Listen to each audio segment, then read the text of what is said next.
I stepped onto the plane with my boarding pass clutched tight, a quiet pride swelling in my chest. First class. Not by accident, not by luck. By years of work, sacrifice, and late nights building a company no one thought I could run. This seat was more than leather and legroom. It was proof. Proof I belonged. Proof I made it. My eyes traced the numbers above each row until I found it. 2A, window, my seat. I let myself smile until I saw her. A white woman, perfectly groomed. Designer scarf wrapped around her neck, already sitting there.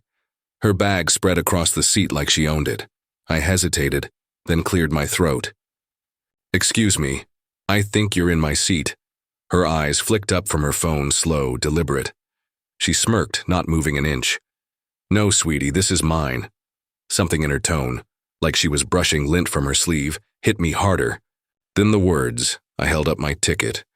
2A, window seat, that's what this says. She leaned back, crossed her arms. "Well, that's funny. Because I'm in 2A. So either you're mistaken or you're trying to sit where you don't belong." My stomach tightened. Don't belong.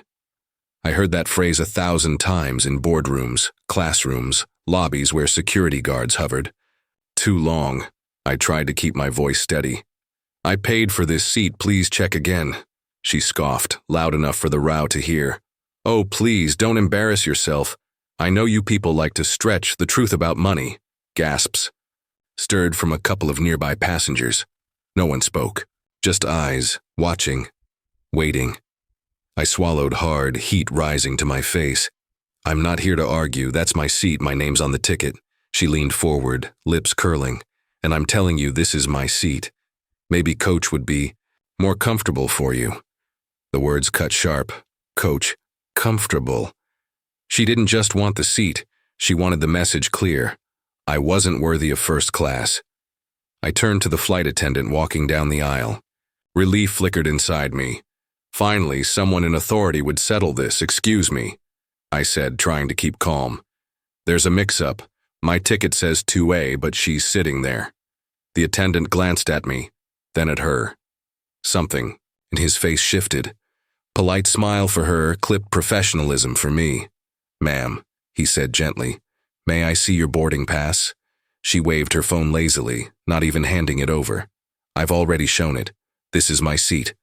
Then, he turned to me, voice sharper. "Sir, could you step aside while I sort this out?" Step aside, not her. Me, I froze. My ticket was still in my hand. Clear. Black letters. 2A. But the way he looked at me like I was the disruption, the problem, brought back every door slammed. In my face every time I was told to wait outside while we check. Passengers' eyes drilled into my back. No one said a word. My throat burned as I forced the words out. I have the ticket. I paid for this seat. Why am I the one being asked to step aside?" The woman smirked at me, victory flashing in her eyes. She whispered, just loud enough, "Because some of us belong here, and some of us don't." Silence swallowed the cabin. The attendant shifted, uneasy, but didn't challenge her. And in that silence, humiliation wrapped around me like chains. I stood there, ticket shaking in my hand, staring at the seat I bought, the seat I earned, and watched her entitlement win the first round. Her smirk didn't fade. If anything, it sharpened. She tilted her head at me, her voice dripping with something ugly. "Are you sure you can even afford this seat?" The words hit me harder than I wanted them to. My chest tightened. Years of climbing uphill battles, convincing investors, proving myself in rooms where I was the only one who looked like me, flashed through my mind. And here, on this plane, a stranger stripped it all down to a single accusation. "You don't belong." I clenched my ticket in my hand. "Yes, I can afford it. I paid for it. This is mine." She laughed, sharp and cutting. "Oh, come on, don't play games. People like you save up for economy, maybe premium economy if you're lucky. First class, that's not for you." A murmur rippled through the cabin. Whispers, passengers leaning in, curious. Some shook their heads, others just stared, lips pressed shut. My voice cracked, but I forced it out. "I didn't save for this. I earned it." Her eyes narrowed, mocking. "Earned. Doing what exactly? Some diversity hire job? I felt heat crawl up my neck. My stomach twisted. I turned to the flight attendant still standing there, silent, watching her tear into me. You see my ticket. You see the seat. Number. Why am I still standing here? He shifted uncomfortably, glancing at her, then back at me. His voice was low, cautious. Sir, please just step aside while we verify. My heart dropped. Step aside? My voice wavered. She's the one in the wrong seat. Why am I the one being pushed away? He raised his hand slightly as to calm me. It's procedure. We'll sort this out. Just wait. I stared at him, disbelief flooding me. So you're asking me to move, while she stays in my seat? That's what you're saying? The woman smirked, leaning back into the leather like a queen on a throne. Sounds fair to me. He can wait. A couple of passengers whispered louder. Now. One woman across the aisle muttered, That's not right. But when I looked at her, she dropped her gaze. Betrayal burned hotter than humiliation, not just from the attendant, not just from her, from everyone. All those eyes watching me, seeing the injustice, feeling it, and staying quiet. I swallowed hard. My voice was low, shaking, but I refused to step back. I'm not moving. I'm not giving up the seat I bought. You want to verify? Fine. But I'm not being pushed into the aisle like I don't matter. The flight attendant sighed, tension thick in his voice. Sir, please. You're making this more difficult than it needs to be. I barked out a bitter laugh. I'm making it difficult? She's the one lying, sitting where she doesn't belong, and you can't even say it out loud. The woman leaned forward again, her eyes glinting. You're embarrassing yourself. Everyone's watching. You're not one of us. Just sit and coach before you make it worse. Her words were venom, slow and deliberate. I stared at her, my hands trembling. You think money decides who belongs here? You think skin color decides? I built a company from nothing. I've spent my life proving myself to people who never wanted me in the room. And now you? You think you can take what's mine because you look the part? She rolled her eyes, feigning boredom. Save the speech, no one cares. But I saw, faces shifting. A man in the row behind clenched his jaw. The woman across the aisle shook her head again, uneasy. The silence was cracking. I felt my anger rise, but I forced myself to breathe.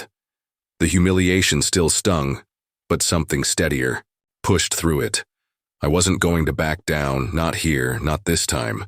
I lifted the ticket again, my hand no longer shaking. This says 2A. My name, my seat, I'm not leaving it. If you can't see the truth written in black and white, then maybe you don't want to see it. The flight attendant hesitated. For a second, just a second, I thought he might tell her to move, but then his eyes flicked back to her, then down to the floor. We'll get the captain if we need to, he muttered. But sir, just wait for now. Wait. That was the word. Always waiting. Waiting to be acknowledged, waiting to be believed. Waiting for justice that never seemed to come. I stood there in the aisle, passengers whispering. Her smug face turned toward the window, the flight attendant refusing to look me in the eye. And in that moment, with betrayal heavy on my shoulders, humiliation tightening my chest, one thought burned brighter than the rest. They think I don't belong. But I'll prove I do. My throat was dry, but I forced the words out. This is my ticket. My name, my seat, I'm not backing down. She tilted her head, lips curling into a cruel smile. Oh, please. Everyone knows why you're here. Quotas, charity cases, companies desperate to look inclusive. Her voice rang through the cabin like a knife cutting the air. I felt every syllable pierce me. I tried to speak, but my voice cracked. I earned this. No one gave it to me. She laughed, loud, sharp, cruel. Earned? Don't make me laugh. You people don't earn seats like this, you're handed them. Handouts wrapped in pity. Gasps scattered through the rows, but no words followed. Just stares. Just silence. I turned my head, scanning the cabin. Eyes darted away the second I met them. A woman clutched her purse tighter. A man rubbed his temple as if hoping the moment would disappear. And then, my stomach sank. My colleague. He'd boarded just after me, a junior partner, someone I mentored, Someone I believed had my back. "Hey," I called softly, desperate. "You know me. You know I belong here. Say something." He froze. His jaw tight, his eyes locked on the seat back in front of him. He wouldn't look at me, not once. My chest burned hotter than fire.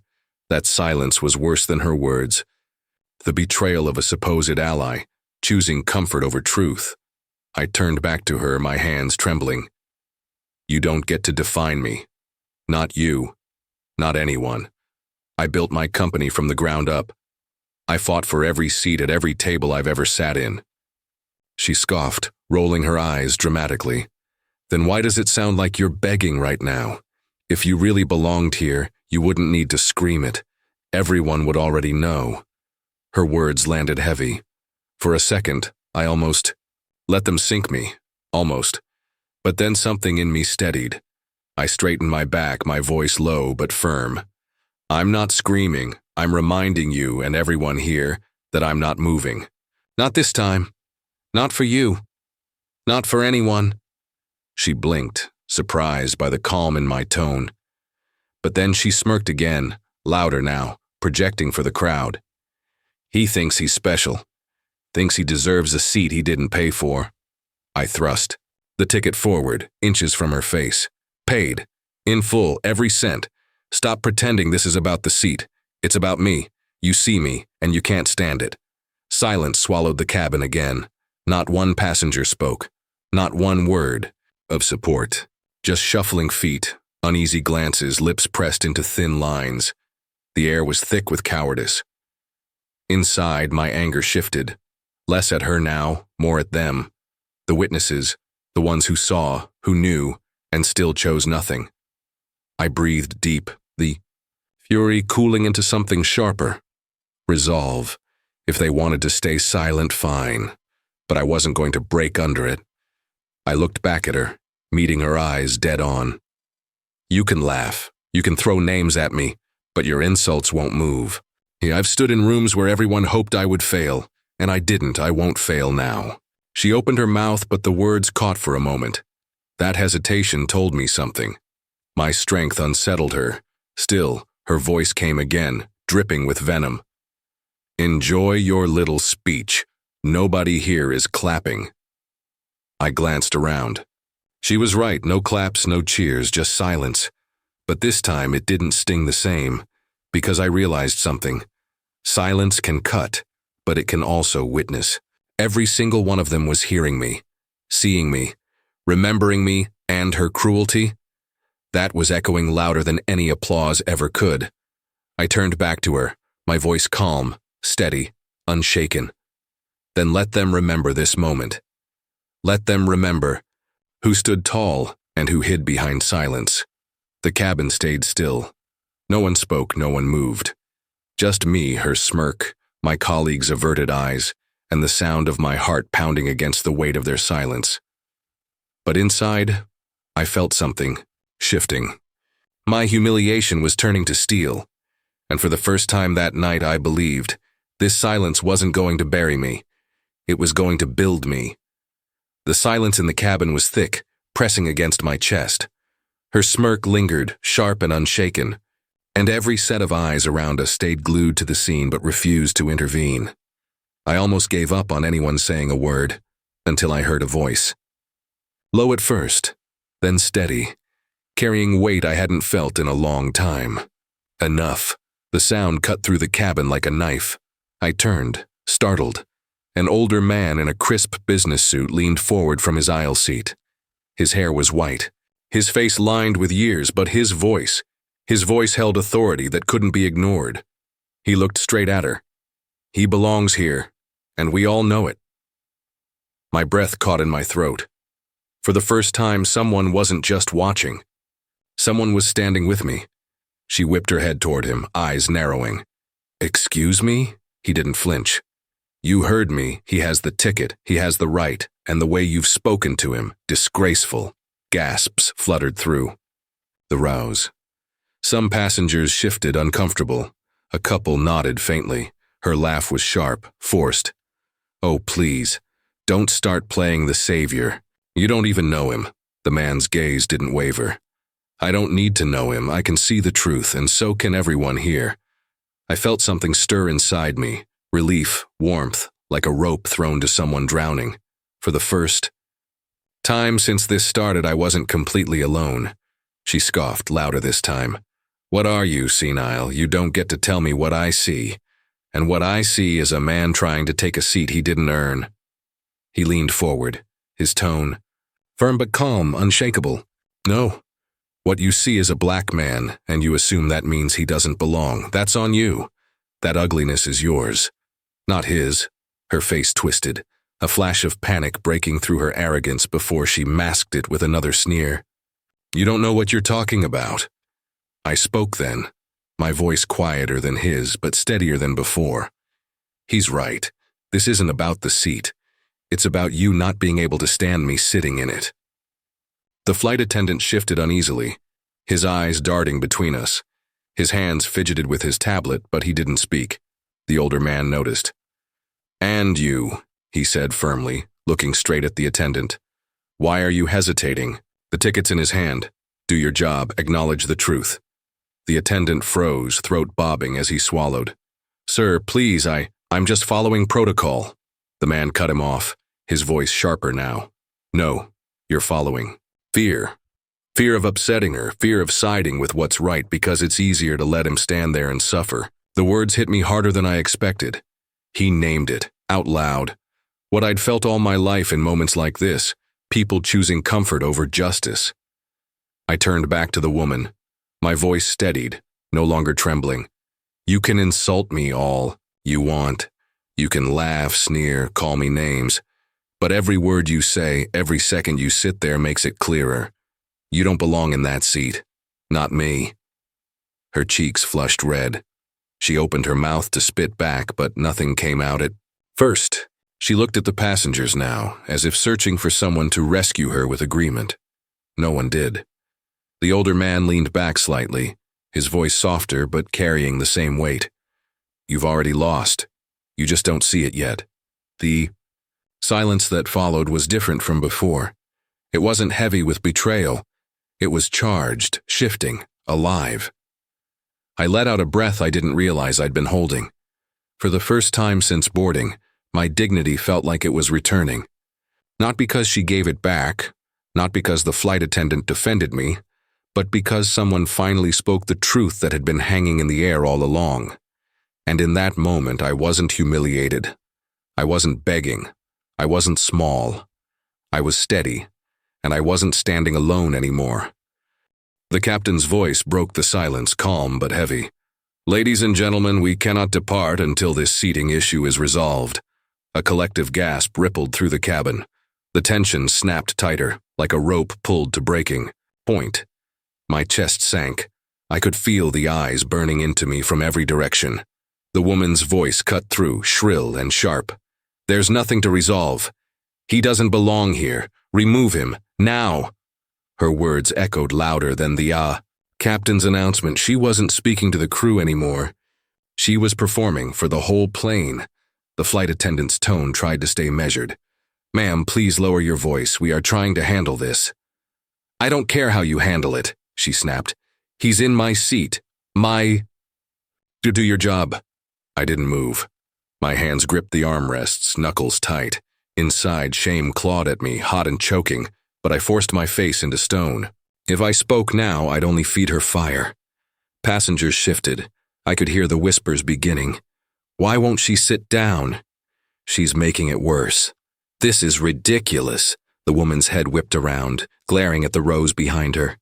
Don't you dare judge me. You don't know what's going on here. I felt every muscle in my body stiffen. She wanted me broken. She wanted the sight of me standing, escorted off, humiliated. The attendant leaned closer to her. Ma'am, please, you're disrupting the entire cabin. We can't take off like this. Then don't take off, she spat. Not until he's gone. Her finger jabbed toward me, trembling with rage. All eyes swung to me again. My throat was dry. My mind screamed to defend myself, to shout the truth. But instead, I breathed slow, silent, refusing to give her what she wanted. Her voice cracked. Suddenly, the first fracture in her performance. Why won't he say anything? Why is he just sitting there? The attendant's eyes flicked toward me, as if asking silently, "Are you okay?" I nodded once. My silence was my weapon now. Passengers began to murmur louder. "Leave him alone. Just sit down already." "She's out of control." The woman's face flushed deep red. "Out of control? Me? No, he's the one—" Her voice faltered. "He's the one who shouldn't even be here." The words hung in the air, heavy and poisonous. Everyone heard it. That single sentence peeled back the curtain, showing the ugly truth behind her outrage. The attendant's voice was firmer now. "Ma'am, please return to your seat. Final warning." "No," she barked. "Not until you drag him out of here." The captain's voice returned, colder, edged with authority. "This is your captain. If the disruption does not cease immediately, we will be forced to return to the gate." A ripple of groans spread through the cabin. "You're kidding me. Come on, just sit down. We've been waiting long enough." The pressure shifted. It was no longer me under the spotlight. It was her. She spun, desperate, eyes darting around the cabin. "You're all against me? Can't you see? This isn't right." Her voice wavered, cracking under the weight of dozens of glares. I sat, still, silent, letting the moment breathe, letting her words decay in the air. For the first time, I saw doubt flicker across her face. The attendant's voice dropped low, almost final. "Ma'am, sit down." The woman's lips quivered. She opened her mouth, but nothing came out. She looked at me one last time, like she wanted to swallow me whole. I stared back, unflinching. My silence was louder than any word I could have spoken. Then, with a sharp breath, she turned and slumped into her seat. The cabin exhaled in one long wave. The whispers didn't stop, though. I caught fragments. "She went too far. Disgusting behavior. She's embarrassed herself." Inside, my shame hadn't lifted completely. It clung to me, sticky, bitter. But in her collapse, I felt something shift. She hadn't broken me. She had only exposed herself. And I, by saying nothing, had let her arrogance speak louder than I ever could. The flight attendant stretched out her hand, her patience fraying at the edges. "Both tickets, please. Let's resolve this right now." The woman beside me let out a bitter laugh, dripping with arrogance. "Finally, about time. Maybe this will shut him up." I didn't move at first. My chest was heavy, tight. I had nothing to prove, but I knew. This was the moment. My hand slid into my pocket. My boarding pass felt warm, worn from my grip. I handed it over, steady, though my heart thudded like a drum. She shoved hers forward, chin lifted high, eyes locked on me like she was already victorious. The attendant scanned my ticket first. Beep. A crisp green light flashed. Valid. Seat. 3A. A wave of relief flooded me. My throat ached with the words I wanted to spit out, but I held them. My silence had power. The woman shot up straighter. "Of course his worked. That doesn't mean anything. Mine will show I was upgraded. Go on, scan it." The attendant slid her pass into the scanner. A long pause, then a sharp, cold buzz. Red. The cabin stirred. The woman's eyes darted. No, that's wrong. Try again." The attendant swiped it once more, the same red flash. Passengers began to murmur. "What's going on?" "Her ticket isn't valid." "Wait, she lied." Her voice cracked as she lunged forward. "No, you don't understand. I was upgraded, verbally. I'm a platinum member. They promised me this seat." The attendant's voice was firm now, stripped of patience. "Ma'am, there is no record of any upgrade attached to your reservation. This ticket is not valid for first class." Her face flushed scarlet. Beads of sweat dotted her forehead. She shook her head fast, frantic. "You don't get it. I fly this airline all the time. I know people. They told me I could sit here." Whispers grew louder. Passengers leaned into the aisle, some glaring, some smirking. "She tried to take his seat. This is unbelievable." Entitled. My chest rose and fell as I watched her unravel. A strange calm washed over me. I had been humiliated, dragged through fire, but now the truth stood taller than her lies. The woman's words tumbled out, desperate. Don't you dare believe him over me. I deserve this seat. I earned it. I shouldn't be punished because he... Her voice snapped shut as the stairs cut into her. The attendant crossed her arms. Ma'am, unless you can provide a valid boarding pass for this seat, you must return to your assigned seat immediately. Her mouth opened, but no sound came. For the first time, she looked small, shrinking under the weight of her own arrogance. Leaned back, letting the silence stretch. Inside, a quiet pride stirred. Not the pride of victory, but the pride of standing firm, of refusing to be erased. The murmurs carried through the cabin, relentless. She lied the whole time. He was right. She should be ashamed. The woman's hand shook as she clutched her useless ticket, her lips trembling. This isn't fair. I finally let my voice cut the air, low, steady. No. What wasn't fair was you trying to steal my place and humiliating me for it. Her head snapped toward me, eyes blazing, but she said nothing. She had no ground left to stand on. The attendant gestured firmly. Back to your seat now. She staggered down the aisle, whispers following her like shadows. Every step was a fall from the pedestal she'd built for herself. I exhaled slowly, the tension slipping from my body. For the first time since boarding, I felt seen, not as a problem, not as an intruder, but as someone whose truth had finally pierced through the noise. Vindication wasn't loud. It was quiet. It was steady. It was mine. The cabin had gone still again when the door to the cockpit opened. Heavy footsteps followed. My stomach tightened as the captain himself appeared, shoulders squared, face carved in stone. His voice was low but carried through every row. Ma'am, you will gather your belongings and step off this aircraft. Now. The woman froze, her mouth falling open. No, you can't do this, not to me. The captain didn't blink. This flight will not depart until you are removed.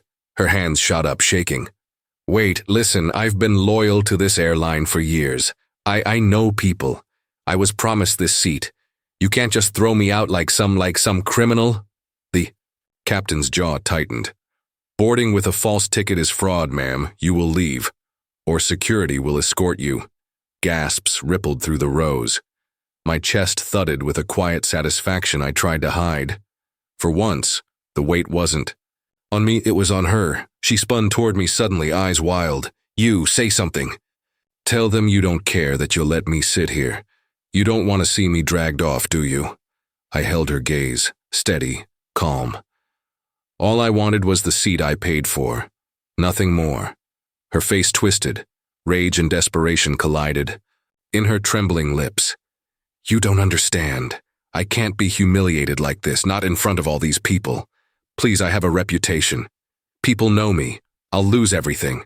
The passengers stirred, their whispers sharp, relentless. She should have thought of that before. Always blaming someone else. She did this to herself. Her knees wavered.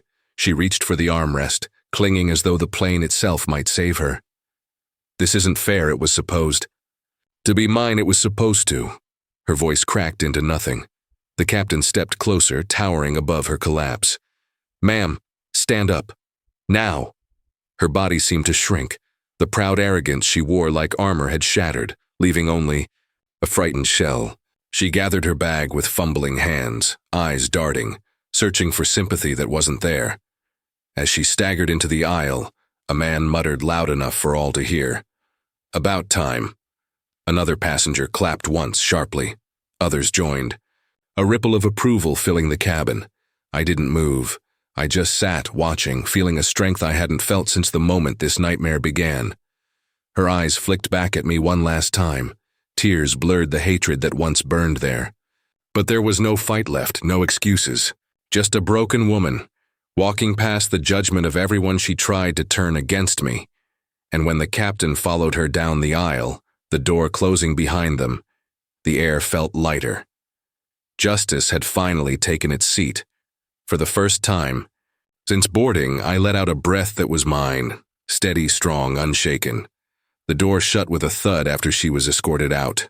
For a long beat, the cabin was still, as if the air itself was deciding whether to exhale. No one spoke. Not the attendants, not the passengers, just the soft hum of the engines waiting for clearance. I lowered myself fully into my seat, back pressing, against the leather, my palms finally loosening on the armrests. A man 2 rows ahead whispered, barely audible but cutting through the quiet. "Never seen anything like that." Another voice followed. "She brought it on herself." I didn't turn. I didn't nod. I just let their words wash over me. For once, it wasn't me defending myself. It was the truth, carried by their voices instead of mine. The attendant paused by my side, her tone gentler now. "Are you all right?" I met her eyes. "I am. Thank you." She gave the smallest nod before moving on, checking belts and bags, her professionalism wrapping the moment in order again. Inside, my chest rose with something I hadn't felt all day. Not triumph, not revenge, just peace. A calm so quiet it almost scared me. Passengers were still whispering, but their eyes told the real story. Some nodded in my direction, soft, acknowledging. Others looked away, ashamed they hadn't spoken sooner. I didn't need their apologies. My silence had said everything.